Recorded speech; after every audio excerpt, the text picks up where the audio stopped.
I'm going to start today's conversation by relating something that I noticed myself while catching a flight to Mumbai. I finally managed to log into Digi Yatra.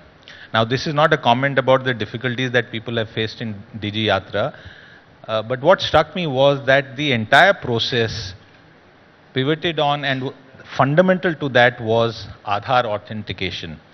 And I downloaded a XML file for the first time and got onto it. And it struck me that it's perhaps the best opening for this conversation with Mr. Nilekani that you have enabled, and the institution that you helmed has enabled a complete transformation in the manner in which India runs. I have no better way to describe. When you look back at it, did you think this was going to be possible? Well, I mean, if you take up such a job, you have to believe it is possible, otherwise you don't get the motivation. But no, I think it certainly turned out very, very well. And I think our original thesis was once you create the infrastructure and enable it through standard platforms and interoperability and all that, then people will build applications on it. And then we don't even know what applications will come tomorrow. But so, for example, DigiYatra is a good example of that, and or even the COVID vaccination certificate. Today India has issued over 2 billion vaccination certificates, both first phase, first dose, second dose, booster, and all that. And that's very. It's not very common that in India you get the vaccination certificate. It's on your phone. It's on the cloud. It's in DigiLocker, and when foreigners come and they have this little crumpled piece of paper, they start wondering what happened. So I think, I think it's the benefit of it is because everybody can innovate on top of it. That's a very good point, and the examples that you gave of the possibilities that even you had not seen. One of the questions that keeps cropping up, and this is an observation that I would request you to respond to. The private sector, despite some of the curbs, is very quick to adapt and adopt technology solutions like Aadhar. But there seems to be a set of views and opposition which are more ideological driven. After so many years, Supreme Court cases, litigation, and now the latest move by the government as well, do you feel that some of the opposition to Aadhar is just ideological and devoid of fact and reality on the ground?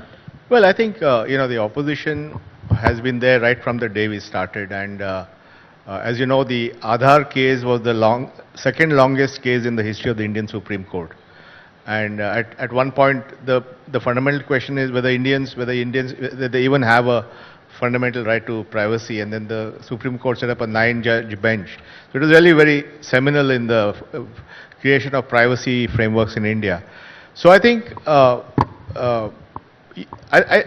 could argue that going through that process actually strengthened everybody, because the questions were asked about privacy, about security, and so on. So at the end of it, we have a good outcome. We have a system that has 1.3 billion people on it. It's used 80 million times a day for authentication. It's used 5 to 10 million times. So could you repeat that? 80 million. 80 million times a day for authentication. Yeah. Wow. And 5 to 10 million KYCs are done every day to open bank accounts, get mobile connections. So I think it's really taken off. And what you did, that XML thing you did is that's offline KYC. Now offline KYC can be done for any use case. So once you have offline KYC, then actually you don't even have to go back to the system. Then you can use it anywhere. So I think all these things have helped to proliferate the use of Aadhar. And I think as people begin to see the value, it will open up for more and more private usage. Because the original judgment did have some constraints on that. We can come to that point, but at this stage, do tell our audience here and all those who are watching us on our multiple platforms, is there a risk to privacy due to me having a Aadhar and deploying it for various transactions? No, look, every transaction is in its own system, right? So if you're opening an account in a bank, the data is with the bank, and the bank is under privacy regulations under the RBI. If you use it for a health application, it's in the health system. So it's all federated, it's all distributed, it's not like stored in one central place. That's when the risk is, if all the data is in one place. And even if you look at the design of Aadhar, it does not collect any data on how it's used. So if you use it to open a bank account, the Aadhar system does not know that what you did with it. And we call that as optimal ignorance. We don't want the system to know more than it should know. And so all these design principles have made it pretty secure from a privacy point of view. But I still think, of course, we have to worry about privacy, we have to worry about cyber security. All those things are par for the course. But if you want to drive digital transformation at scale, this is the only way you can do it. Was there ever a similar debate around social security IDs and numbers in the United States, and the debate in the Indian context, and it's still continuing? Why does it still continue? I think the debate here is much less. I don't see that much as in the peak of the court case. See, the US designed the Social Security number in the 1930s, because that's when Franklin Roosevelt passed the Social Security Act around 1936. And then they realized that if you want to have people paying in money while they are working, and if they are to get money out while they retire, we need a number to have them throughout their life. That's how the SSN came. And SSN came in an era before computers, right? So it was not a digital ID. So we were designing something in 2009. So we said, if we are designing in 2009 and we have access to the technology we see, and we could see the arrival of smartphones and all that, and the network improvements, we said better to create a digital ID which works online. So that was a leap of faith that technological progress on other areas would enable a completely online ID to work. 14, 15 years later, if you were asked to do this once again, obviously not ground up, but sort of Aadhar 2.0, what would the contours of Aadhar 2.0 be? Well, one is, in the Aadhar journey, one of the things which we did later was what we call as tokenization, where you have your core Aadhar number, but you can have a tokenized version which you use for public display, so that you don't give your number. Whether it's used in UPI virtual ID is an example of that. That could have been done, I think, earlier. Second thing is, we would have done Aadhar in real time. In 2009, we didn't have the technology to issue an Aadhar in real time. But now we can probably do it. So I would just, you walk in, get Aadhar and walk out. So I think some of those things would have been done differently, but the technology of the day drove the design considerations. And the use of paper? In what sense? In terms of the card? Yeah, well, you see, you have to understand that the card was also something from the government. So you had to give them you had to give people something to, giving a digital virtual ID in those days was a bit, I think, pushing the thing too far. So the card was required. Okay. And we'll have to give it because people still want that physical manifestation. Is there logic in attaching a memory card, a SIM card into? No, it's best to keep it simple and do the authentication on the cloud, or create an XML version offline like the one you use for DigiYatra. Absolutely. We have members of Corporate India leading lights here, and those who are also watching us. Has Corporate India fully tapped into Aadhar's potential from using it to, despite some of the constraints, regulatory constraints? Certainly in all the regulated sectors, yes. I mean, the banking sector, it's used to open bank accounts. When Prime Minister Modi launched the Jan Dhan program in 2015, it was all using Aadhar KYC to open bank accounts, and India went from 20% bank account penetration to 80% bank account penetration in about 7 years. So that's a good example of how we completely changed financial inclusion in India with eKYC.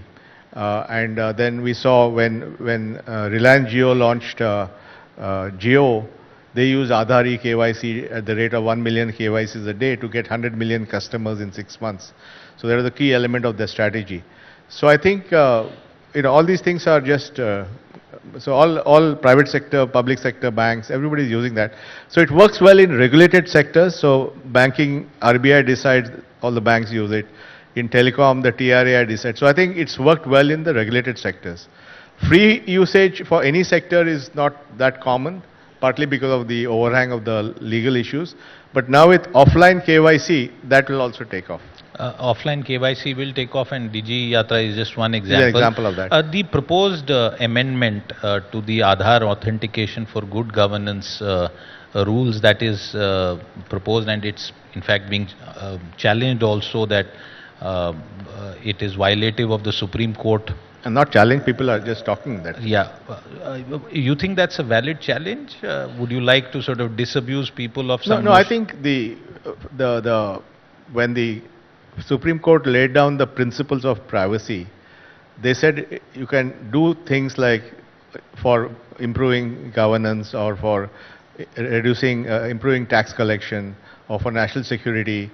So as long as you have a law to provide for it. So I think they're doing the right thing. They're saying, okay, we'll create a law to enable this kind of usage. So it's a perfectly good use of, I mean, if you're already using it 80 million times a day, that means it's working, right? And there are perhaps many more million transactions, conversations happening on social media where there are still very little norms of privacy. Yeah. Case of misplaced priorities, at least in No, the no. debate. No, this is not a media interview, yeah. No, I think, look, these debates will happen. Okay. But I think the important thing was the impact on our direct benefits. So India went completely to digital payments into bank accounts using the Aadhar payment bridge. And over the last 10 years, we have transferred about $210 billion cumulatively into people's bank accounts. And during the pandemic, the government moved quickly and transferred $4.5 billion into 160 million beneficiary accounts practically in real time. So that the fact that we have this plumbing where you can move very quickly and credit money and there's no leakage because the money is going straight into the bank account in Mr. SBI, in Mr. Khara's bank. Most of the accounts are in his bank, I think. And people are able to go to a remote business correspondent, and India now has a few 100,000 business correspondents, and withdraw money whenever they want. This is like no other place in the world has this kind of plumbing. You spent your entire life in technology and you have, to your credit, Aadhar and so many other business innovations and success in the past. Talking about the overall technology-led situation, we now have artificial intelligence. Companies that one had never thought of are doing it. Some big corporations have been caught napping. What are the 2 or 3 big trends in technology that you see yourself emerging from here on? No, I think this AI thing is huge. It's at one level it's scary, at another level it's very exciting. I think it's going to have impact on almost every business, and companies will have to start thinking how will they be AI first in everything they do. For example, in our own business of software development, there's going to be a very high level of automation that's coming out where you can generate code much more efficiently. So the productivity of software development can go up dramatically. And that's on one side. On the other side, the opportunity also opens up because every company in the world is saying, how do I use this AI to make my business better? And they're coming back to us and saying, give us solutions. So it's also creating demand on the business side. So I think it's both, on what we do, it has an impact on productivity, but also it creates opportunity with our clients. Several business leaders globally have called on some sort of curbs as far as AI is concerned. They are worried about the pace of change. If that question was asked to you, where would you stand? No, I think we should obviously put in the right guardrails before we. But India has been very good at balancing innovation and regulation. So Aadhar is a good example. There was a law put in. UPI is a good example where RBI laid the foundations of UPI and made it interoperable. The account aggregator system with RBI is also sponsoring, again, a regulated way to create data empowerment. So I think we have an approach in India where we know how to balance regulation and innovation. And the same thing will have to be done for AI. Because the users in India of AI are going to be huge. And we cannot, stop that. I hope you don't say it's a media question, but since you spoke about automation in software development, will it have an impact on jobs? Because the software industry is one of the largest employers in this country, particularly in the last 20, 30 years. No, I think the thesis is that you will improve the productivity of what you do today, but you'll be doing much more output, and therefore you'll still need a large number of people to do that. I mean, let's say, if all the companies and all the governments in the world want to AI enable all their operations, that's a 10-15 year journey, which will require a huge amount of capabilities. So it's about switching to what the world needs. Absolutely. Since you spoke about some of the key changes, including UPI, for example. What's your view on ONDC in terms of the attempt that is being made, and it directly impacts livelihoods of millions of people all across the country? What's your view? No, I think it's very important. I think I'll just step back. First, we had Aadhar, which set the foundational ID for everyone. Then Aadhar led to DBT, which allowed you to transfer money in real time. Then Aadhar KYC and allowed you to accelerate bank account opening and mobile connections. So that created inclusion, digital financial inclusion, digital inclusion. Then UPI created a payment platform for 300 million people. ONDC is, in that journey is to disaggregate e-commerce and allow small suppliers or even big suppliers like Nestle and small merchants to be on the grid. And there are two interesting use cases that have been launched in the last 1 month, which I'll just take a minute. One is called PIN code. PIN code is launched by PhonePe, and it's a hyperlocal commerce product, which essentially acts as an aggregation and coordination layer on top of small retailers. So sitting in your house, you can order some vegetables and eggs from the neighborhood grocery guy, and he'll send it to your house. So hyperlocal commerce will be enabled by ONDC.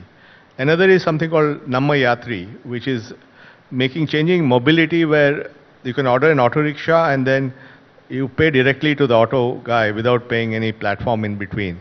That platform today is doing 27,000 transactions a day in Bangalore. So these are all examples of how the ONDC architecture will have a big impact on both hyperlocal commerce as well as mobility. If you were to compare India with all the things that you have just recounted, where do we stand globally? If there is a global stack of nations with this plumbing as you described it and all the other... I think many pieces of plumbing of this type exist elsewhere. For example, Brazil, which has done an excellent job in payments. They have something called Pix, which is their version of UPI, which is very, very successful. So there are different examples of countries having done things.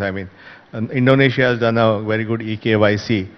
But in terms of a strategic architecture, where your identity, eKYC, account aggregator, ONDC, this, that, everything, nobody really has the full stack like what we are doing here. The India stack, ladies and gentlemen, a round of applause for the man who played a very, very key role in developing that. And the India stack, when I first heard the term, it took some understanding, but it's something that so many people now know. I'm going to turn the last few minutes of our conversation away from the business part, and the question that I want to ask you, I first saw you in the campus more than 2 decades ago, and the British Prime Minister was visiting. What motivates Nandan today? What keeps you busy? Well, I think the best is yet to come, in the sense,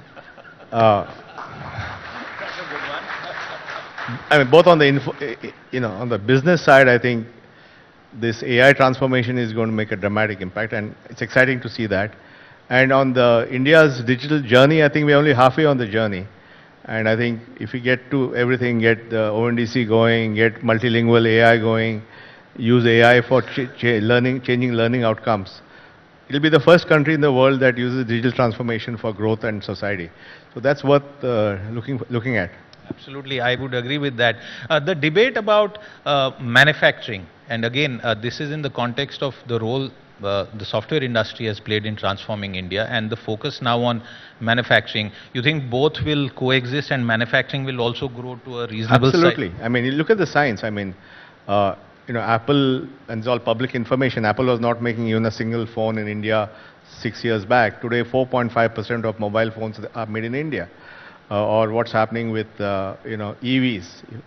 If you look at the EV companies, both the new guys like Ola Electric and Ather, as well as incumbents like TVS, massive expansion in EV capacity for two-wheelers. So I'm actually quite bullish that this time India will really get its manufacturing in a very good way.